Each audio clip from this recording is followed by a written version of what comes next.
बिहार और नमस्कार मेरे बिहार के सारे शिक्षक शिक्षिका भाई, तमाम चीज़ों के बीच में आज आप लोग के लिए बड़ी खबर है। बड़ा दिन इसलिए है कि फाइनली 6 to 8 की भर्ती के लिए पहला आदेश पत्र जो है जारी कर दिया गया है।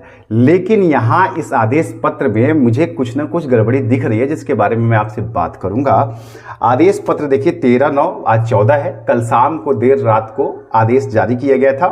13/9 को जारी कर दिया गया है और अब आपके 6 to 8 की भर्ती का जो रोड मैप है वो शुरू हो गया है, जो कि मैंने आपको पहले ही बताया था। लेकिन इसमें कुछ चीज़ों का ख्याल सबको रखना है, साथ ही बीएड वाले साथी को भी। और जहां तक बीएड की बात की जाए, देखिए बीएड को लेकर के मैंने साफ साफ कहा था कि इसमें जो कुछ भी करेगी सरकार ही करेगी, हाईकोर्ट कुछ करेगा नहीं। और फाइनली सरकार ने जो है बीएड को विथ होल्ड पे रख दिया है कि आपका रिजल्ट नहीं निकाला जाएगा। मतलब एक तरीके से ये कहा जाए तो बीएड से पल्ला जो है बिहार सरकार भी झाड़ ली है, जबकि वो लीगल रिप्रेजेंटेशन देकर के सुप्रीम कोर्ट से कर सकती थी। लेकिन आप लोग को बहुत ज़्यादा परेशान होने की जरूरत नहीं, क्योंकि अब हमें भी ये समझ में आ रहा है कि फाइनली जो भी है वो सुप्रीम कोर्ट से ही होगा। तो अब सुप्रीम कोर्ट में हम लोगों ने इसके लिए एक क्लेरिफिकेशन याचिका, जो स्पष्टीकरण याचिका दायर कर दी है, जिसकी सुनवाई जब भी होगी तो ऑनरेबल कोर्ट ही ये क्लियर करेगा कि उन बच्चों का क्या होगा जिन बच्चों ने एनसीटीई के गाइडलाइन के तहत जो है अपना बीएड पूरा किया, जबकि उनको प्राइमरी का ही टीचर बनना था, पर उन्होंने बीएड कर लिया क्योंकि उनके पास ऑप्शन था कि अगर बीएड करते हैं तो सारे के सारे हायरार्की में चले जाएंगे।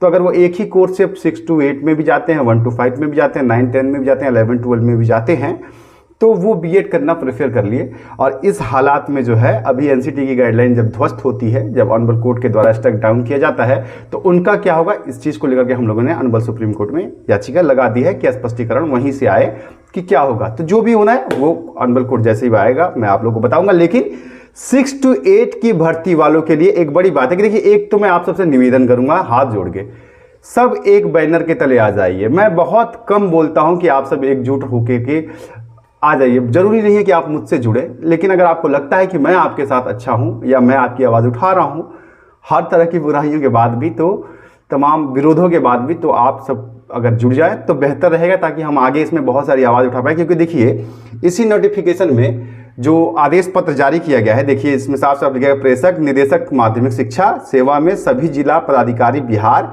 दिनांक पटना, दिनांक 13/9/2023 का आदेश जारी हुआ है। साफ साफ लिखा गया है, ये सुन के तो आपको खुशी आ जाएगी चेहरे पे। माध्यमिक एवं उच्च माध्यमिक विद्यालय में अवगठन उपलब्ध रिक्त पद की सूचना विहित प्रपत्र के संबंध में उपलब्ध कराने के संबंध में। ये पत्र मतलब रिक्तियां कितनी हैं 6 to 8 को लेकर के। लेकिन यहाँ रिक्तियों में एक बड़ा झोल दिखाई दे रहा है। और ये भी देखिए कि मतलब आज डीएलएड के साथी जो है, बीटीसी के साथी हर जगह से बीएड को दरवाजा तोड़ तोड़ के निकालने के पीछे पड़े हुए हैं। मैं किसी के खिलाफ नहीं हूँ, लेकिन यही देखिए कि ये भी तो 6 to 8 में भी तो बीएड का हक होता है ना। लेकिन बीएड का हक 6 to 8 का है, उसमें जो है डीएलएड के साथ ही जो पुराने शिक्षक होते हैं वो प्रमोट होकर के 6 to 8 में आ जाते हैं। लेकिन इसका विरोध आज तक किसी बीएड साथी नहीं किया कि भाई उनको प्रमोट करके क्यों हमारी नौकरियां दे रहे हो। ये तो बिल्कुल सही बात है ना। जो सीटेट पेपर 1 क्वालिफाई नहीं रहते, 1 रहते हैं, 2 तो क्वालिफाई नहीं रहते, लेकिन फिर भी जो है उनको शामिल किया जाता है ना प्रमोशन के आधार पे, तो वो तो बीएड का हक चला जाता है। लेकिन इसके लिए कोई बीएड कभी विरोध नहीं किया। लेकिन आज जो है बीएड को लेकर के सारे डीएलएड के साथी 1 to 5 से एकदम बाहर निकालने के लिए सुप्रीम कोर्ट से लेकर के बिहार सरकार तक हर जगह कर रहे हैं। तो ये बात है।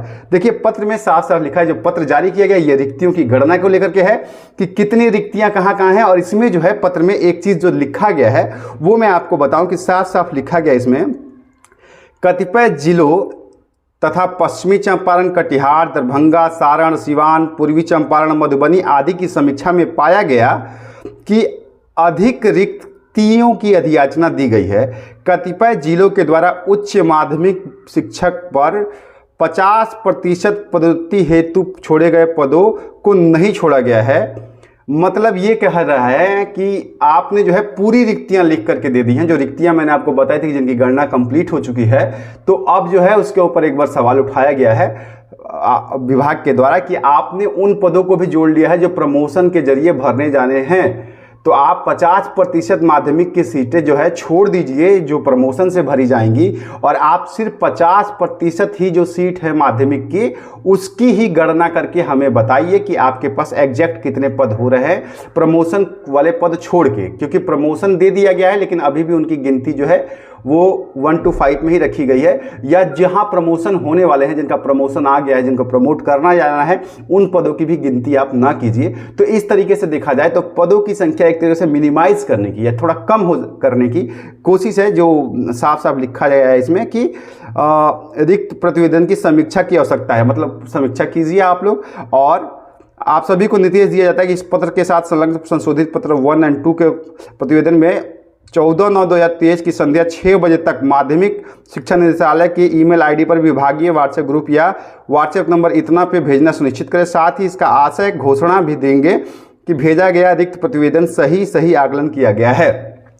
अब इस बात को समझ लीजिए, इतनी जल्दी है कि कल लेटर जारी किया गया 13 तारीख को, और 14 तारीख को सारे जिले के निकायों को यह कहा गया कि आप अपनी रिक्तियां कंप्लीट कर दीजिए। इतनी हड़बड़ी, इतनी तेजी है। तो एक तरीके से ये तेजी देखकर के ये लग रहा है कि आपको जो अक्टूबर में नोटिफिकेशन की बात की जा रही है वो काफी हद तक हो सकती है। और इस बार की भी भर्ती में जिस तरीके की तेजी दिखाई गई है, हालांकि परीक्षा का मोड क्या होगा, भर्तियां किस लेवल पे होंगी, एसटीटी के जरिए होंगी, सीटेट पेपर 2 के जरिए होंगी, या फिर एक बार फिर से एक एग्जाम कराया जाएगा। मुझे जो सूचना आ रही है वो मैं आपको बता दूं कि मुझे सूचना आ रही है कि एक एग्जाम और आपका कंडक्ट कराया जाएगा माध्यमिक के लिए, वो 6 to 8 के लिए बीपीएससी ही कराएगी। 120 क्वेश्चनों का भी होगा और साथ ही उसमें भी निगेटिव मार्किंग नहीं रहेगी। लेकिन मेरा यह कहना है कि अगर एग्जाम कंडक्ट कराना है तो भी इस बात का ख्याल रखा जाए कि बीएड के बच्चों से दोबारा आवेदन फीस ना ली जाए। वो इसलिए मेरा मानना है क्योंकि भैया एक बार आपने जो आवेदन का फीस लिया वो तो वैसे ही बेकार हो गया, बच्चे कहां से पैसा ला रहे। और दूसरी हमारी ये मांग है कि अगर पॉसिबल है तो जिनके पास सीटेट 2 क्लियर है, जिन बीएड के साथियों का, उन्हें जो है 6 to 8 की रिक्तियों में इसी एग्जाम के बेस पर मेरिट बना दिया जाए। ये हमारी एक मांग है, क्योंकि एग्जाम का पेपर तो लगभग सेम है। हाँ, विषयवार जो है उसका अलग से अगर सब्जेक्ट लेना पड़ेगा, कॉम्बिनेशन अगर उसका, तो वो अलग प्रक्रिया है। लेकिन मेरिट आप इस पे भी बना सकते हैं, क्योंकि पेपर का लेवल बहुत ज़्यादा 6 to 5 में, 1 to 5 में और 6 to 8 में जो है बहुत ज़्यादा वेरी नहीं करेगा। तो इस हिसाब से किया जा सकता है। तो इसके लिए मुझे आप सबका साथ चाहिए। कुल मिला जुला के आप लोग को 2 तरीके से प्रिपेयर होना है। पहला तो यह है कि 6 to 8 की भर्ती में अगर आपको एग्जाम देना पड़े तो अब आपको सारी निराशा जो है साइड में रख करके 1 to 5 का जो पेपर आप लोगों ने दिया है या आप लोगों ने देखा है उसको एक बार देखिए, उसकी तैयारी भी धीरे धीरे कीजिए, और साथ ही 6 to 8 के लिए मेंटली प्रिपेयर रहिए कि हो सकता है आपको एग्जाम देना पड़े। आवेदन की फीस को माफ करने की मांग जो है हम लोग लगातार कर रहे हैं। जल्दी ही इसको लेकर के जैसे ही नोटिफिकेशन जारी होगा हम लोग एक ट्विटर कैंपेन करने की कोशिश करेंगे। लेकिन आप सबका साथ चाहिए। अगर चैनल पे नए हैं या पुराने साथी हैं, आज तक सब्सक्राइब नहीं किए, सब्सक्राइब करके जुड़ जाइए, क्योंकि अब लड़ाई जो है थोड़ी बड़ी होने वाली है। जहां तक बीएड बीटीसी की बात है तो अब सुप्रीम कोर्ट उसको क्लेरिफिकेशन करेगा कि भाई उनका क्या होगा। और यहां पे भी देखिए बीएड को बाहर प्राथमिक से नहीं किया है बिहार सरकार ने, उनका रिजल्ट स्टैक डाउन कर दिया है कि भाई क्या होता है उसको देखने के बाद हम डिसाइड करेंगे कि क्या इनको क्या करना है। सुप्रीम कोर्ट के क्लेरिफिकेशन के बाद तो हम लोग ने वहां तक ले जाकर के कम से कम बीएड को रोक जरूर दिया है बाहर करने की प्रक्रिया से। अब वहां से क्लेरिफिकेशन आने के बाद जो भी हो जाए, तो ये सारी बातें फिलहाल आप लोग के लिए ऑल द बेस्ट है। अगर एक बड़ी भर्ती एक बार फिर से आप लोग तैयार हो जाइए। विद्यार्थी का काम ये साला एग्जाम ही देते देते मर जाइए, नौकरी का पता नहीं है। जब ही सरकार चल रही है, कभी इस भर्ती से कभी उस भर्ती से। मिलता हूं, तब तक के लिए प्रणाम।